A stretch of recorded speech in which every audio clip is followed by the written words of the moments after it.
تاجدار علم نوبہار شفاعت السلام کرتے رہے عبادت تلاوت تمام رات، کرتے رہے عبادت تلاوت تمام رات، خود مصطفیٰ نے ایسے بنائی شب برات۔ جاگنا ہے جاگ دو آفتاب کے سائے تلے، حشر تک سونا پڑے گا خواب کے سائے تلے۔ گھر جوانی میں عبادت کاہلی اچھی نہیں، گھر بڑھاپا آ گیا تو بات کی بنتی نہیں۔ عزیزان ملت اسلامیہ، ابھی جو مقدس مہینہ ہمارے سروں کے سایہ فگن ہے، اس کو شعبان المعظم کہا جاتا ہے۔ شعبان کا مہینہ جو ہمارے سروں کے سایہ فگن ہے، بڑی عظمتوں کا حامل ہے، بڑی برکتوں کا حامل ہے۔ اور اللہ کے مقدس رسول سرور کائنات صلی اللہ تعالیٰ علیہ وسلم نے ارشاد فرمایا کہ رجب اللہ کا مہینہ ہے، شعبان میرا مہینہ ہے، اور رمضان میری امت کا مہینہ ہے۔ اور میرے آقا کریم سرور کائنات صلی اللہ علیہ وسلم کی سنت مبارکہ رہی کہ آپ رمضان المبارک کے بعد، رمضان شریف کے بعد اگر سب سے زیادہ کسی مہینے کے روزے رکھا کرتے تھے تو وہ شعبان کا مہینہ ہوا کرتا تھا۔ شعبان کے مہینے آپ سب سے زیادہ روزے رکھتے رمضان کے مہینوں کے بعد، اور اس مہینے کی عبادت کو بہت زیادہ پسند فرماتے۔ یہ پورا کا پورا مہینہ بڑا مقدس ہے، عظمتوں والا ہے، برکتوں والا ہے، مگر خصوصیت کے ساتھ اس کی ایک رات جس کو شب برات کہا جاتا ہے۔ شب برات وہ مقدس رات ہے، عظمت والی رات ہے، برکت والی رات ہے، عنایتوں والی رات ہے، لطافتوں والی رات ہے۔ شب برات اگر اس پر غور کیا جائے، اس کے معنی و مفہوم پر غور کیا جائے، اس کے مطلب پہ غور کیا جائے کہ شب برات کا معنی کیا ہوتا ہے، تو اس رات کی عظمت کا پتہ چل جائے گا۔ شب کے معنی ہوتے ہیں رات، شب کے معنی رات، اور برات کے معنی مطلب ہوتا ہے نجات کی رات۔ نجات کی رات یہ وہ رات ہے کہ جس میں اللہ تعالیٰ جہنمیوں کو جہنم سے نجات دیتا ہے، گناہگاروں کو گناہوں سے نجات دیتا ہے، پریشان حال کو پریشانیوں سے نجات دیتا ہے، مفلس کو افلاس سے نجات دیتا ہے۔ اور اللہ فرماتا ہے، سرکار دو عالم صلی اللہ علیہ وسلم کی حدیث ہے، حضور فرماتے ہیں کہ شب برات میں اللہ پاک آسمان دنیا پر خاص تجلی فرماتا ہے اور اعلان فرماتا ہے کوئی مجھ سے مانگنے والا، کوئی مجھ سے بخشش مانگنے والا ہے جس کی میں بخشش کر دوں، کوئی مجھ سے روزی مانگنے والا ہے جس کو میں رزق عطا کر دوں، کوئی مجھ سے صحت مانگنے والا ہے میں اس کو صحت عطا کر دوں، کوئی مجھ سے تنگ دستی سے نجات مانگنے والا ہے میں اس کو تنگ دستی سے نجات عطا کر دوں۔ اس مقدس رات میں تم برکتیں اللہ سے مانگو، رحمتیں اللہ سے مانگو، عنایتیں اللہ سے مانگو، تجارتیں اللہ سے مانگو، اور خود جنت اللہ سے مانگو۔ شب برات بڑی عظمتوں کی رات ہے، مقدس رات ہے۔ میرے آقا سرور کائنات صلی اللہ تعالیٰ علیہ وسلم حضرت عائشہ صدیقہ رضی اللہ تعالیٰ عنہ بیان کرتی ہیں کہ شب برات میں بستر استراحت پر آرام فرما رہی تھی، میں لیٹی ہوئی تھی، اور سرکار کی باری اس دن میرے گھر میں تھی۔ میں رات کو اٹھی تو دیکھا سرکار بستر پر نہیں ہے، آقا بستر پر نہیں ہے۔ مجھے پریشانی ہوئی کہ حضور اتنی رات کو اٹھ کر کہاں چلے گئے۔ میں حضور کی تلاش میں باہر نکلی، جب میں باہر پہنچی تو میں نے کیا دیکھا کہ جنت البقیع میں سید عالم صلی اللہ علیہ وسلم جلوہ فرما ہے اور آسمان کی طرف نظر بلند ہے۔ میں نے سرکار کو دیکھا، سرکار نے مجھے دیکھا۔ حضور نے فرمایا، اے عائشہ، کیا تم یہ سوچتی ہو کہ اللہ اور اس کے رسول تمہاری حق تلفی کریں گے؟ کیا تم یہ سوچتی ہو اللہ اس کے رسول تم پر ظلم کریں گے؟ حضرت حضرت عائشہ فرماتی یا رسول اللہ، میں نے یہ گمان نہیں کیا بلکہ میں یہ سوچ رہی تھی کہ شاید آپ کسی اور ازواج مطہرات میں سے کسی اور کے پاس تشریف لے گئے ہیں۔ یا رسول اللہ آپ اس جگہ کیا کر رہے ہیں؟ حضور نے فرمایا کہ عائشہ، آج وہ مقدس رات ہے جسے شب برات کہا جاتا ہے۔ آج اللہ آسمان دنیا پر نزول فرماتا ہے، اللہ آسمان دنیا پر خاص تجلی فرماتا ہے، اور اس کی رحمتیں پکار پکار کر کہتی ہیں کہ آج مجھ سے جو مانگنا ہے مانگ لو، آج میں تمہاری ہر خواہش پوری کروں گا، تمہیں رزق عطا کیا جائے گا، تمہیں صحت عطا کی جائے گی، تمہیں تندرستی عطا کی جائے گی، تمہاری مغفرت کی جائے گی، تمہیں گناہوں سے چھٹکارا دیا جائے گا۔ عائشہ صدیقہ فرماتی ہیں یا رسول اللہ، یہ وہ مقدس رات ہے۔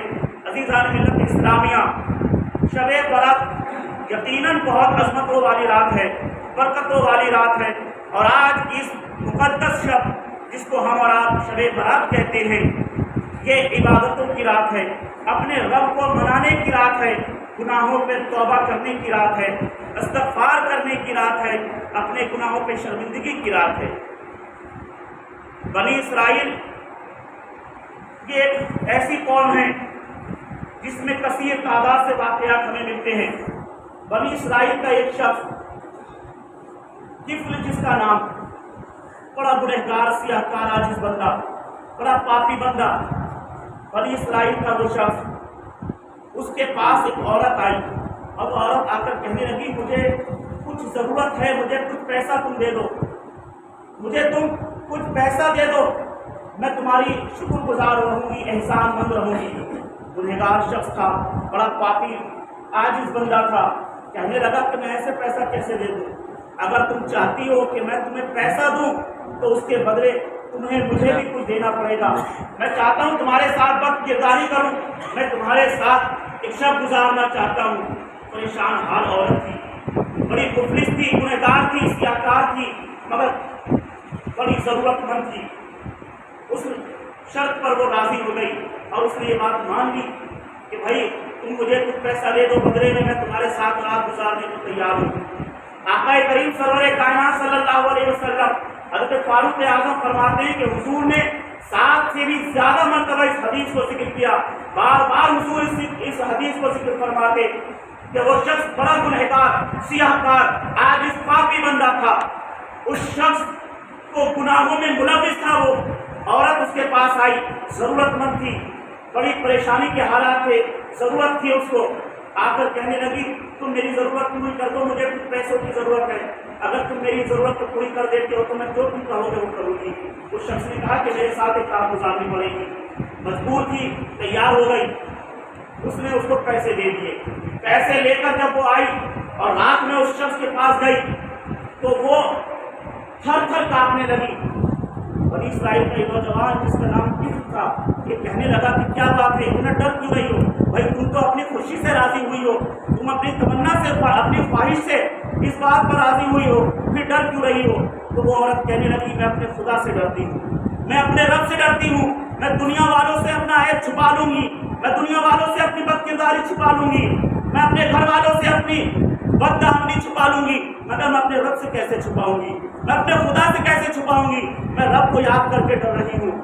اس شخص نے جب عورت کے منہ سے یہ جملے سنے، یہ کلمے سنے، یہ لفظ سنے، یہ باتیں سنی، وہ شخص بھی کانپنے لگا اور مارے ڈر کے اس نے کہا جا، میں نے تجھے آزاد کیا اور میں تجھ سے پیسے بھی نہیں لیتا اور تجھ سے کسی چیز کا طلب بھی نہیں کرتا۔ اور اس کے بعد وہ زارو قطار ہونے لگا۔ اللہ کے مقدس رسول سرور کائنات صلی اللہ علیہ وسلم فرماتے ہیں کہ وہ شخص اتنا رویا، اتنے ندامت کے آنسو رویا، روتے روتے اس کے کپڑے بھیگ گئے، گریبان پر ہو گیا، زارو قطار ہونے لگا، روتے روتے سو گیا۔ اللہ کی مرضی کچھ اور ہی تھی، روتے روتے اس کی روح نفس انصری سے پرواز کر گئی، اس کا انتقال ہو گیا۔ انتقال کے بعد جب لوگ اس کے گھر کے قریب آئے تو اس کے دروازے پہ لکھا ہوا تھا ان اللہ قد غفر للکفل، کہ اللہ تعالیٰ نے اس کفل کی سارے گناہوں کو معاف فرما دیا۔ اللہ تعالیٰ نے کفل کے تمام گناہوں کو معاف فرما دیا، تمام خطاؤں کو معاف فرما دیا، تمام گناہوں کو درگزر فرما دیا۔ اس نے ہماری خشیت سے، ہمارے خوف سے روک کر ایک سچا آنسو بہایا تھا۔ ہم نے اس ایک آنسو کے صدقے میں اس کی تمام زندگی کے گناہوں کو معاف فرما دیا۔ ایک سچا سجدہ اگر اللہ کی بارگاہ میں کر لیا جائے، آج کی یہ رات بڑی مقدس رات ہے۔ لوگ یہ سمجھتے ہیں یہ جاگنے والی رات ہے، بہت سے لوگ یہ سمجھتے ہیں کہ یہ رات بھر ہم جاگ کر گزار دیں گے، یہ بڑی عظمت والی رات ہے، جاگنے والی رات ہے۔ عزیزو، یہ جاگنے والی رات نہیں، یہ اللہ کی عبادت کرنے والی رات ہے۔ یہ جاگنے والی رات نہیں، اللہ کی عبادت کرنے والی رات ہے، اپنے رب کو منانے والی رات ہے اور رب کو راضی کرنے والی رات ہے۔ آج کی یہ رات جس میں ہم سال بھر پتہ نہیں کیسے کیسے گناہوں میں ملوث رہے، کیسے کیسے ہم سے گناہ جان کر بھی ہوئے، انجانے میں بھی ہوئے، ہم سے گناہ ملوث ہوتے رہے، ہم گناہ میں ملوث رہے۔ آج کی یہ رات ہے کہ اپنے رب کو ہم منائیں، رب کی بارگاہ میں گر گرا کر توبہ استغفار کریں اور اپنے رب کو راضی کرنے کی کوشش کریں۔ اللہ کے رسول سرور کائنات صلی اللہ تعالیٰ علیہ وسلم ارشاد فرماتے ہیں کہ ایک شخص صحرا میں جا رہا ہے، بیابان میں جا رہا ہے، اونٹ ساتھ میں ہے، اس اونٹ پر اس کا توشہ رکھا ہوا ہے، ساز و سامان رکھا ہوا ہے، کھانے پینے کا سامان موجود ہے، اس اونٹ پر اس کی استراحت کا سامان موجود ہے، اور وہ اونٹ کو پکڑ کے صحرا میں جا رہا ہے۔ میرے سرکار مثال کے طور پر پیش کرتے ہیں، اے لوگوں، سرکار نے کتنی بہترین مثال پیش کی، اس کو سنو اور نصیحت اور اس پر عمل کرنے کی کوشش کرو۔ آقا فرماتے ہیں ایک شخص جو صحرا میں جا رہا ہے، بیابان میں جا رہا ہے، دور دور کوسوں میل تک نہ کوئی گھر ہے، نہ آدم ہے، نہ آدم کی ذات، نہ کسی انسان کا پتہ ہے، نہ چرند و پرند کا پتہ ہے، نہ پانی کا پتہ ہے، نہ کسی سائبان کا پتہ ہے، دور تک کسی چیز کا پتہ نہیں، صرف ریگستان ہی ریگستان ہے، کوسوں میل تک زندگی کا نام و نشان نہیں۔ یہ شخص صحرا میں گزرتا ہوا جا رہا ہے، اونٹ ساتھ میں ہے، اونٹ کے اوپر اس کے کھانے پینے کا سامان موجود ہے، آرام کا سامان موجود ہے، یہ اس کی نکیل پکڑے ہوئے جا رہا ہے۔ صحرا میں تھک گیا، تھک کر بیٹھا، سوچا کچھ دیر آرام کر لوں۔ آرام کرنے کے لیے اس نے اونٹ کو ایک جگہ بٹھایا اور خود تھوڑے فاصلے پر جا کر لیٹ گیا، آرام کرنے لگا، سو گیا۔ آنکھ کھلی، جب آنکھ کھلی تو کیا دیکھا کہ وہ اونٹ بھی غائب ہے اور اونٹ پہ جو سامان لگا ہوا تھا وہ بھی غائب ہے، اونٹ پر جو سامان تھا وہ بھی غائب ہے اور اونٹ بھی غائب ہے۔ بڑا پریشان ہوا، ادھر ادھر بھاگا، ادھر ادھر دوڑا، کہیں کچھ سراغ مل جائے، کہیں کچھ پتہ مل جائے، اونٹ کا پتہ مل جائے، ساز و سامان کا پتہ مل جائے، یا کہیں سے کم کوئی آبادی مجھے نظر آ جائے کہ میری زندگی بچ جائے۔ آپ سوچ سکتے ہیں جو لوگ صحراؤں کے بارے میں جانتے ہیں وہ اس بات سے اچھی طرح واقف ہیں کہ صحرا میں اگر آپ کی سواری گم ہو جائے یا آپ قافلے سے بھٹک جائیں تو صحرا میں گم ہو جانا گویا ایسا ہے کہ موت کو گلے سے لگا لینا، موت کے مترادف ہے، موت کو گلے لگا لینا، صحرا میں بھٹک جانا اسی بات کی طرف اشارہ کرتا ہے۔ یہ شخص بڑا پریشان ہوا، ادھر ادھر دوڑنے لگا، بھاگنے لگا، چاروں طرف ہاتھ پاؤں مارے، مگر دور تک اسے کوئی سواری نظر نہیں آئی، کوئی سایہ نظر نہیں آیا، کوئی گھر نظر نہیں آیا۔ تھک ہار کے ایک جگہ بیٹھ گیا اور اپنی موت کا انتظار کرنے لگا۔ پیاس سے حلق خشک ہونے لگا، زبان سوکھ کر کانٹا ہو گئی، جسم کی نمی آہستہ آہستہ خشکی میں تبدیل ہونے لگی۔ پریشان حال اپنی موت کا انتظار کرنے لگا، آنکھیں بند ہوئی، نیند آ گئی۔ نیند آنے کے بعد تھوڑی دیر کے بعد جب آنکھ کھلی تو کیا دیکھتا ہے، اس کی سواری سامنے موجود ہے، اس کا اونٹ سامنے موجود ہے، اس پر توشہ سامنے موجود ہے، کھانے پینے کا ساز و سامان جیسے تھا ویسے ہی رکھا ہوا ہے۔ اس شخص نے جب اپنے اونٹ کو دیکھا، پانی کو دیکھا، کھانے کو دیکھا، اپنے سامان کو دیکھا، بہت خوش ہوا اور خوشی کے مارے چلانے لگا، اللہ کی حمد و ثنا کرنے لگا۔ اس خوشی کے مارے وہ زبان سے کلمات دہرانے لگا، اے اللہ تیرا بڑا شکر و احسان، تیرا بڑا کرم ہے، تیرا بڑا احسان ہے کہ تو نے مجھے اس موت کی گھڑی میں مجھے زندگی کا تحفہ عنایت کر دیا۔ اب حضور آگے فرماتے ہیں، اللہ کے مقدس رسول فرماتے ہیں، جیسے بیابان میں اس شخص کو، جیسے جنگل میں صحرا میں اس